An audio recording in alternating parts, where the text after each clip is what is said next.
আমাদের পরম পবিত্র জাতীয় পতাকা উত্তোলন করবেন রাজ্যের মাননীয় মুখ্যমন্ত্রী প্রফেসর ডক্টর মানিক সাহা মহোদয় এবং প্যারেড মাননীয় মুখ্যমন্ত্রী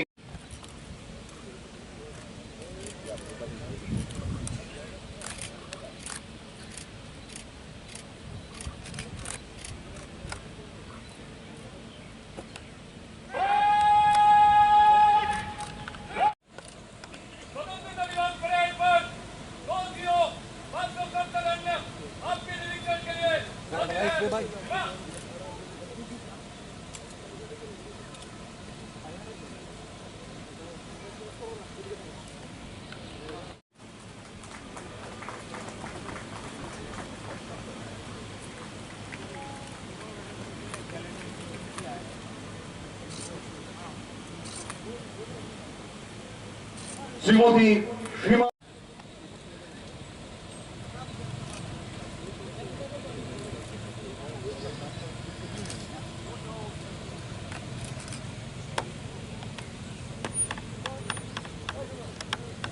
ভারতের ৭৬তম স্বাধীনতা দিবস উদযাপন উপলক্ষে আয়োজিত আজকের প্যারেডের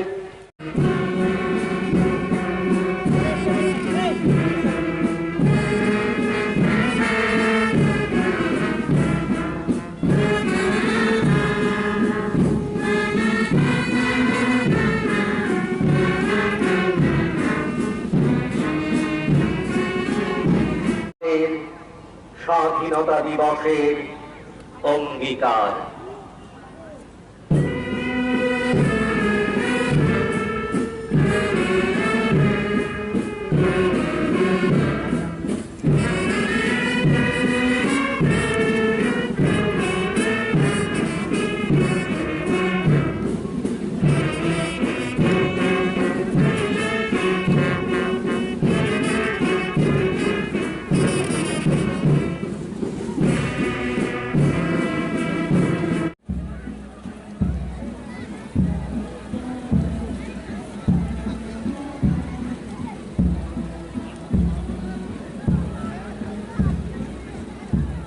প্রিয় ত্রিপুরাবাসী,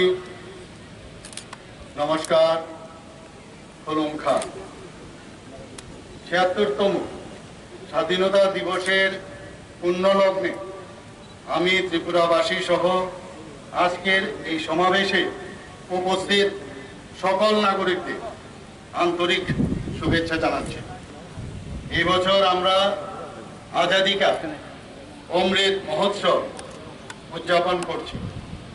এই উৎসব আমাদের মধ্যে স্বাধীনতার অমৃত রস, স্বাধীনতা সংগ্রামীদের আত্মত্যাগ, নতুন ধারণা ও অঙ্গীকারে অমৃত রস ছড়িয়ে আত্মনির্ভরতার উদ্বুদ্ধ করবে।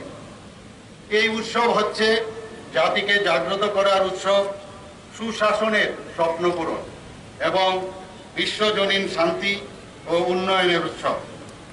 আজাদী কা অমৃত মহোৎসবে অঙ্গ হিসাবে স্বাধীনতার ৭৫তম বর্ষপূর্তিকে স্মরণ করে দেশের প্রত্যেক নাগরিকদের জাতীয়তাবোধ ও রাষ্ট্রবাদী চেতনায় উদ্বুদ্ধ করতে প্রতিটি বাড়িতে জাতীয় পতাকা উত্তোলনের জন্য হর ঘর তিরঙ্গা অভিযান সংগঠিত করা হয়েছে।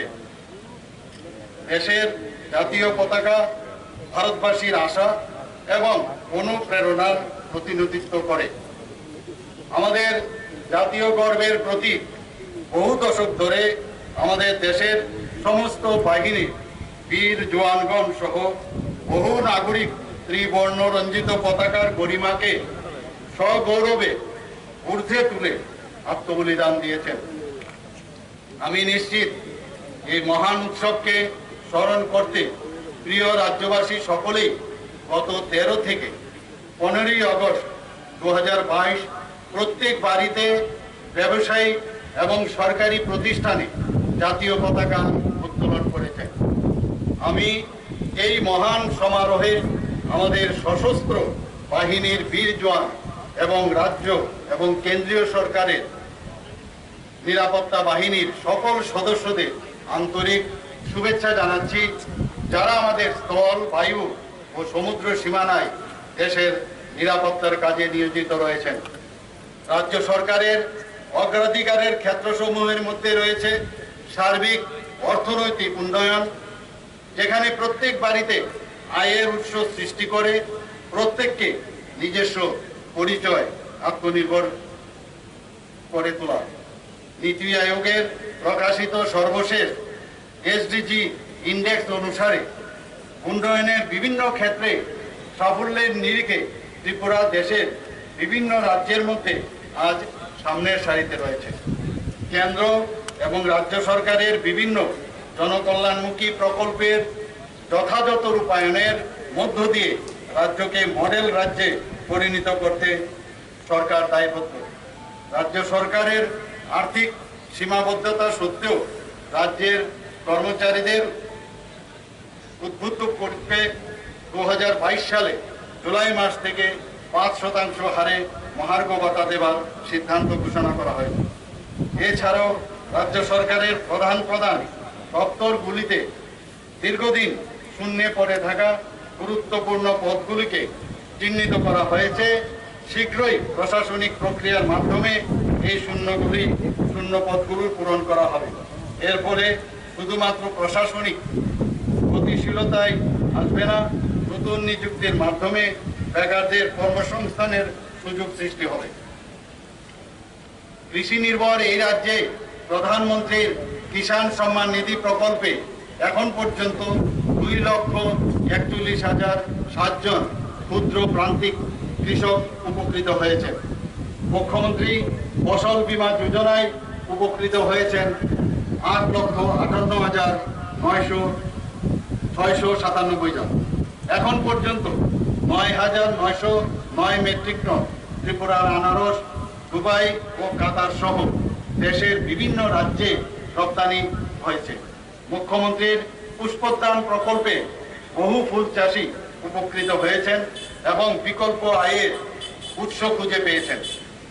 মৎস্য চাষের মাধ্যমেও একদিকে যেমন মৎস্যজীবীদের আয় বৃদ্ধি হচ্ছে, তেমনি 2020-21 অর্থ বছরে মাছের উৎপাদনও বেড়েছে এবং সেটা হয়েছে 78,574 মেট্রিক টন।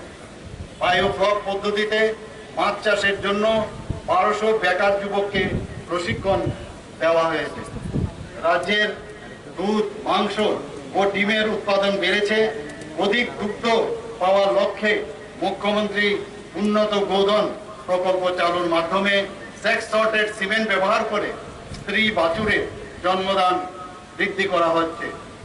রাজ্যের বনভূমি বৃদ্ধি পেয়েছে। ত্রিপুরা আগর পলিসিও অনুমোদন করা হয়েছে এবং এর ফলে রাজ্যের অর্থনীতি বৃদ্ধি পাবে।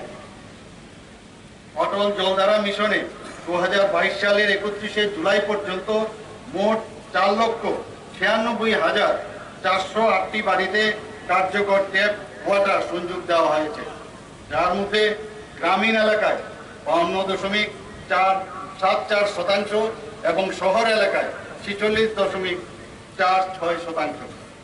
জনজাতিদের উন্নয়নে রাজ্যের জনজাতি অধ্যুষিত এলাকায় 16টি একলব্য মডেল রেসিডেন্সিয়াল স্কুল স্থাপন করা হচ্ছে।